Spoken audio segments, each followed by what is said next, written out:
The Gift of the Magi by Henrey. $1.87. That was all. And 60 cents of it was in pennies. Pennies saved 1 and 2 at a time by bulldozing the grocer and the vegetable man and the butcher until one's cheeks burned with the silent imputation of parsimony that such close dealing implied. 3 times Della counted it, $1.87. And the next day would be Christmas. There was clearly nothing to do but flop down on the shabby little couch and howl. So Della did it, which instigates the moral reflection that life is made up of sobs, sniffles, and smiles, with sniffles predominating. While the mistress of the home is gradually subsiding from the first stage to the second, take a look at the home, a furnished flat at $8 per week. It did not exactly beggar description, but it certainly had that word on the lookout for the mendicancy squad. In the vestibule below was a letterbox into which no letter would go, and an electric button from which no mortal finger could coax a ring.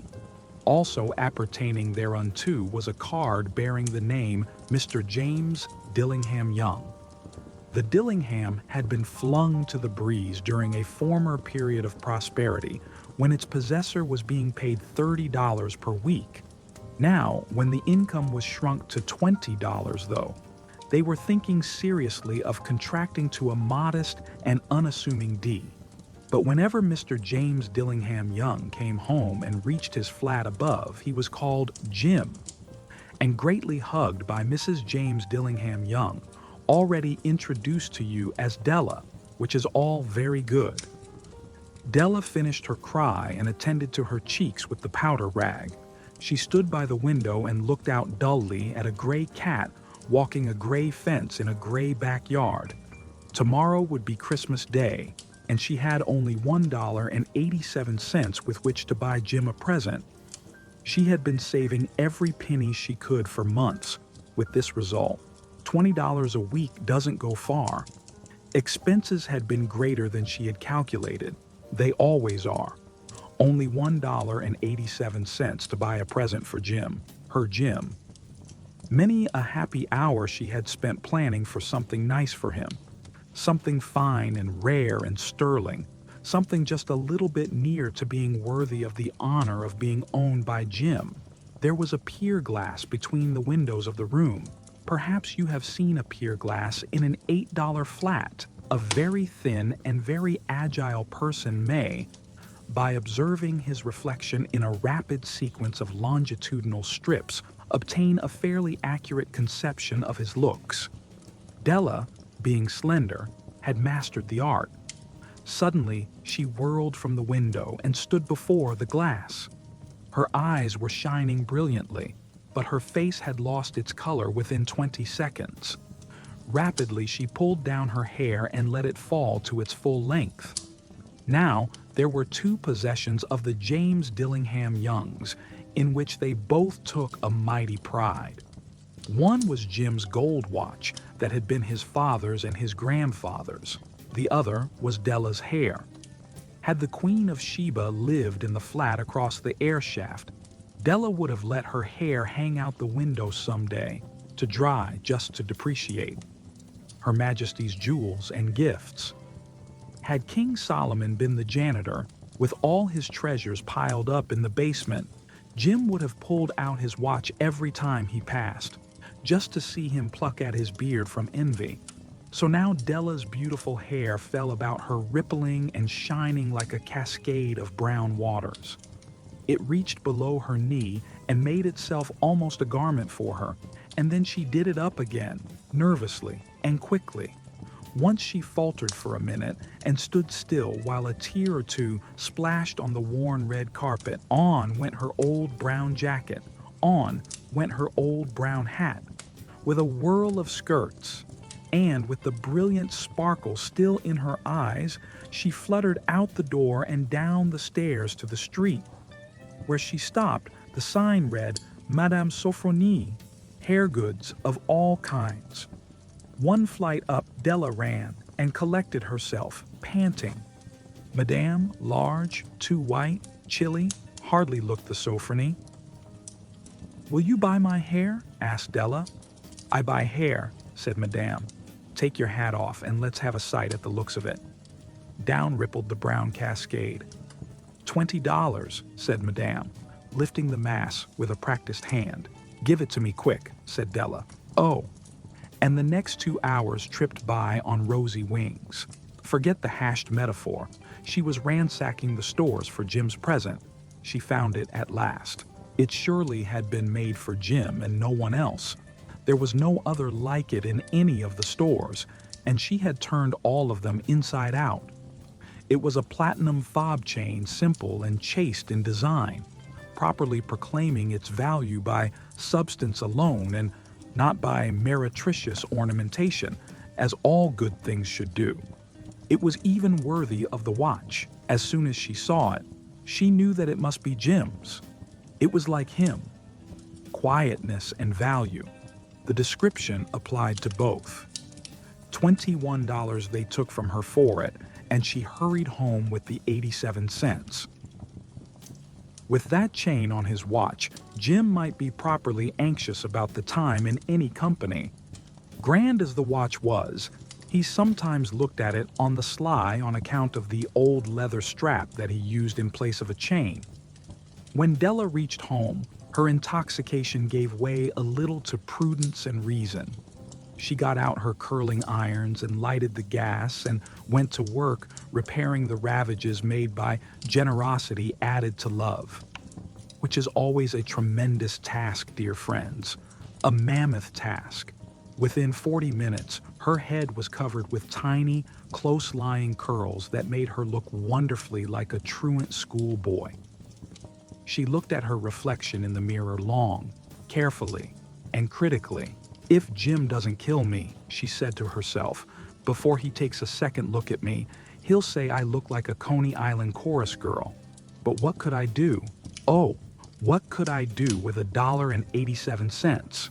At 7 o'clock the coffee was made, and the frying pan was on the back of the stove hot and ready to cook the chops. Jim was never late. Della doubled the fob chain in her hand and sat on the corner of the table near the door that he always entered. Then she heard his step on the stair away, down on the first flight, and she turned white for just a moment. She had a habit of saying a little silent prayer about the simplest, everyday things, and now she whispered, "Please God, make him think I am still pretty." Jim stopped inside the door, as immovable as a setter at the scent of quail. His eyes were fixed upon Della, and there was an expression in them that she could not read, and it terrified her. It was not anger, nor surprise, nor disapproval, nor horror, nor any of the sentiments that she had been prepared for. He simply stared at her fixedly with that peculiar expression on his face. Della wriggled off the table and went for him. "Jim, darling," she cried, "don't look at me that way. I had my hair cut off and sold because I couldn't have lived through Christmas without giving you a present. It'll grow out again. You won't mind, will you? I just had to do it. My hair grows awfully fast. Say, Merry Christmas, Jim, and let's be happy. You don't know what a beautiful, nice gift I've got for you." "You've cut off your hair?" asked Jim laboriously, as if he had not arrived at that patent fact yet, even after the hardest mental labor. "Cut it off and sold it," said Della. "Don't you like me just as well, anyhow? I'm me without my hair, ain't I?" Jim looked about the room curiously. The door opened, and Jim stepped in and closed it. He looked thin and very serious. Poor fellow. He was only 22, and to be burdened with a family. He needed a new overcoat, and he was without gloves. "You say your hair is gone?" he said with an air almost of idiocy. "You needn't look for it," said Della. "It's sold, I tell you. Sold and gone, too. It's Christmas Eve, boy. Be good to me, for it went for you. Maybe the hairs of my head were numbered," she went on with sudden, serious sweetness, "but nobody could ever count my love for you. Shall I put the chops on, Jim? Out of his trance, Jim seemed quickly to wake. He unfolded his Della. For 10 seconds, let us regard with discreet scrutiny some inconsequential object in the other direction. $8 a week or $1 million a year. What is the difference? A mathematician or a wit would give you the wrong answer. The Magi brought valuable gifts, but that was not among them. This dark assertion will be illuminated later on. Jim drew a package from his overcoat pocket and threw it upon the table. "Don't make any mistake, Dell," he said, "about me. I don't think there's anything in the way of a haircut or a shave or a shampoo that could make me like my girl any less. But if you'll unwrap that package, you may see why you had me going a while at first." White fingers and nimble tore at the string and paper. And then an ecstatic scream of joy. And then, alas, a quick feminine change to hysterical tears and wails, necessitating the immediate employment of all the comforting powers of the lord of the flat. For there lay the combs, the set of combs, side and back, that Della had worshipped long in a Broadway window.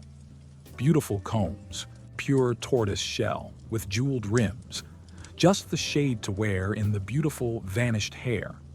They were expensive combs, she knew, and her heart had simply craved and yearned over them without the least hope of possession. And now, they were hers. But the tresses that should have adorned the coveted adornments were gone. But she hugged them to her bosom. And at length she was able to look up with dim eyes and a smile and say, "My hair grows so fast, Jim." And then Della leaped up like a little singed cat and cried, "Oh!" Jim had not yet seen his beautiful present. She held it out to him eagerly upon her open palm. The dull, precious metal seemed to flash with a reflection of her bright and ardent spirit. "Isn't it a dandy, Jim? I hunted all over town to find it. You'll have to look at the time 100 times a day now. Give me your watch. I want to see how it looks on it." Instead of obeying, Jim tumbled down on the couch and put his hands under the back of his head and smiled. "Dell," said he, "let's put our Christmas presents away and keep 'em a while. They're too nice to use just at present. I sold the watch to get the money to buy your combs. And now, suppose you put the chops on." The Magi, as you know, were wise men, wonderfully wise men, who brought gifts to the babe in the manger. They invented the art of giving Christmas presents. Being wise, their gifts were no doubt wise ones, possibly bearing the privilege of exchange in case of duplication. And here, I have lamely related to you the uneventful chronicle of two foolish children in a flat who most unwisely sacrificed for each other the greatest treasures of their house.